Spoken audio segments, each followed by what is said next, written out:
എനിക്ക് ഒന്ന് രണ്ട് ചോദ്യങ്ങൾ ചോദിക്കാനുണ്ട്. ഒന്ന് രണ്ടാക്കണ്ട, ഇഷ്ടം പോലെ ചോദിക്കാൻ ഞാൻ ഇരുന്നേരാം. ഇരുന്ന് തന്നാ പോരാ, മറുപടി തരണം. ചോദ്യം ഒന്ന്, ഗബ്രി പുറത്ത് കമ്മിറ്റഡ് ആണോ? I have someone.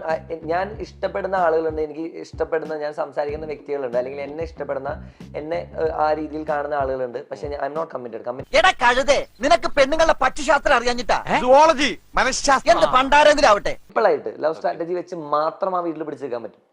കാരണം നല്ലൊരു ക്യൂട്ട് പ്രണയം കാണാൻ താല്പര്യമില്ലാത്ത ലോകത്ത് ആരുമില്ല. ഈ വാചകടി കുറച്ച് കൂടുതലായതുകൊണ്ട് നാക്കിന് റെസ്റ്റ് ഇല്ലാത്ത കാരണം പലപ്പോഴും ഇവന് സമയത്തിന് ഭക്ഷണം പോലും കഴിക്കാൻ പറ്റാറില്ല. ഈ കൂട്ടമായിട്ടുള്ള അഭിപ്രായമാണ് ഞങ്ങളുടെ കാര്യത്തിൽ ഏറ്റവും കൂടുതൽ എഫക്ട് ചെയ്തിട്ടുള്ളത്. അവന്റെ അപ്പനെ വിളിച്ചിട്ട്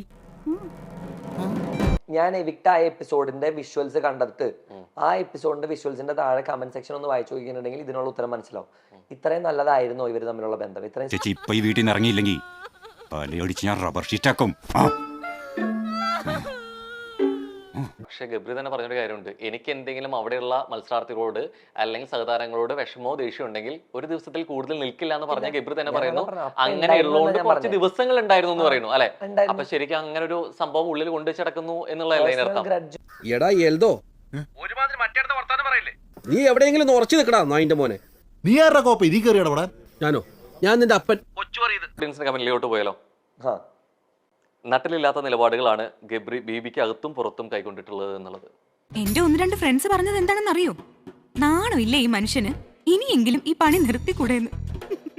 ഈ അടുത്ത കാലത്ത് ഒരു 1-2 വർഷത്തിൽ ഇത്രയും സൈബർ ബുള്ളിങ് നേരിട്ടുള്ള വേറെ രണ്ടുപേര് നിങ്ങൾക്ക് പറയാൻ പറ്റുമോ?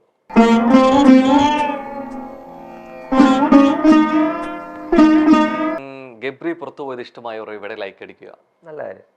അതായത് ഓഡിയൻസിന് വേണ്ടെങ്കിൽ വേണ്ട, ഓഡിയൻസിന് വേണമെങ്കിൽ വേണം, വേണ്ടവർക്ക് വേണം, വേണ്ടാത്തവർക്ക് വേണ്ട. അത് ഇങ്ങനെ തിന്നു തൂറി നേരം കളയാതെ പറമ്പിലോട്ട് പോയി 4 തെങ്ങിന് തറയെടുത്തുകൂടെ?